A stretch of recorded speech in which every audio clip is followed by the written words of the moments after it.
Let's move on to his previous team, the Falcons, who hired Rams defensive coordinator Raheem Morris last year. This is pretty interesting for reasons that because I feel like Raheem's is kind of this guy. He's had his hand in a little bit of everything over the past, uh, 20 years of coaching in the NFL. But defense is the main thing that he spent his time on, including being the Super Bowl winning defensive coordinator for the Rams a couple years ago. So now he takes over a Falcons defense that, like, the more I kind of went back and thought about the Falcons defense last year, the more I became very concerned about what's going to happen to them this year, because they had a strong run defense, like until Grady Jarrett got hurt. Yeah. Ryan Nielsen was like, I thought he was a good schemer because they needed the blitzes because they weren't really getting home from the edge, and then it's just kind of like AJ Terrell and Jesse Bates putting out an endless number of fires, and then Clark Phillips came on nice at the end of the year. I will say that, but. Am I wrong to think that this is about to be just a horrible year on defense for the Falcons now that Nielsen's gone and they've replaced him with Jimmy Lake? Lake. See, and that's the thing is like the Nielsen thing worked because he blitzed. That was the point you made. I don't think that this is a defensive scheme that's really built on blitzing to solve problems, which is what I think they're going to have to do is heat quarterbacks up. I think that, there was a point in time where, and I know you've pointed this out, this is something I've talked about with Mina Kimes on her show before.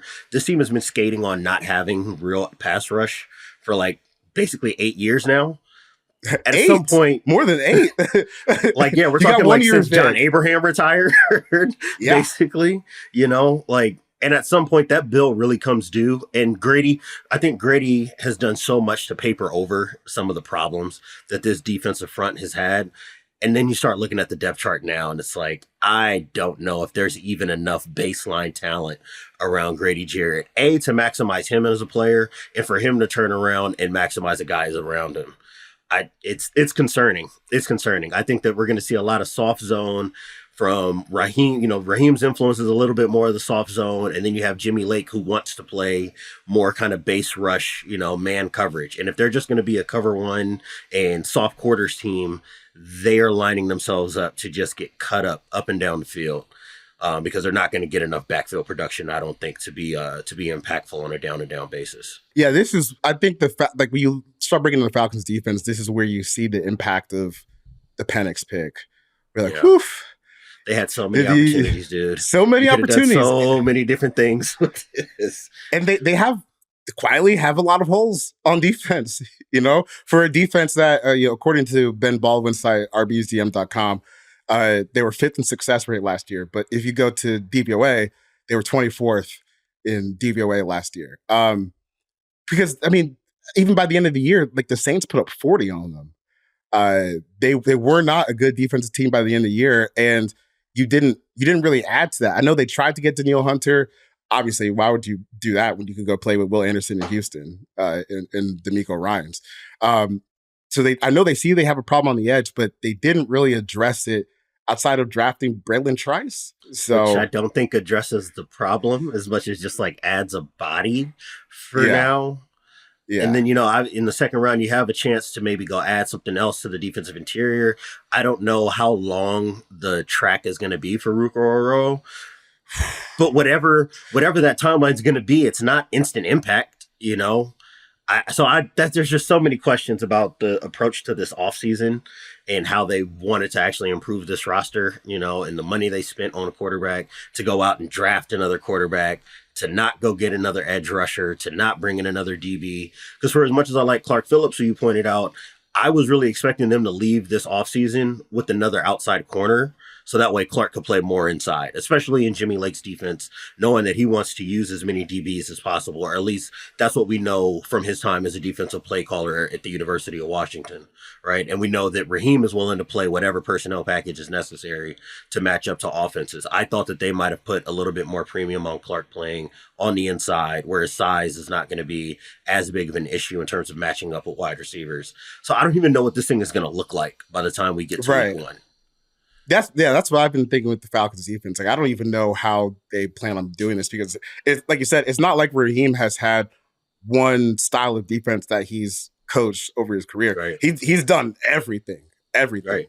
Even when he was the interim coach for the Falcons when they fired Dan Quinn, he put his own little twist on it, but it was still mostly Dan Quinn stuff. I mean, it's hard to change playbooks in like week 10, right? So, well, and with Los Angeles, right, he got hired and they basically handed him a playbook and was like, hey, this is the language. This is what worked for us a few years ago. This is what we want to continue. I just want you to maximize it.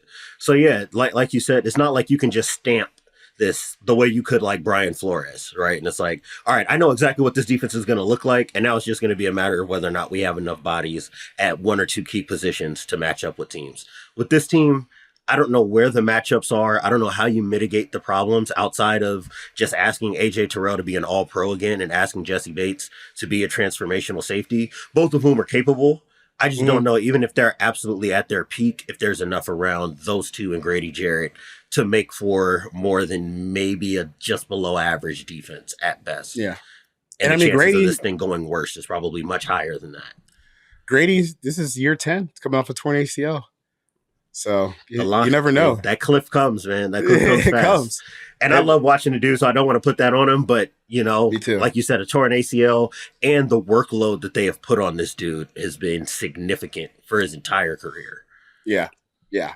Which is crazy because I can really only think of like one down year that Grady had. It was the first year with Arthur Smith and Dean Pease. He kind of got his ass kicked a little bit.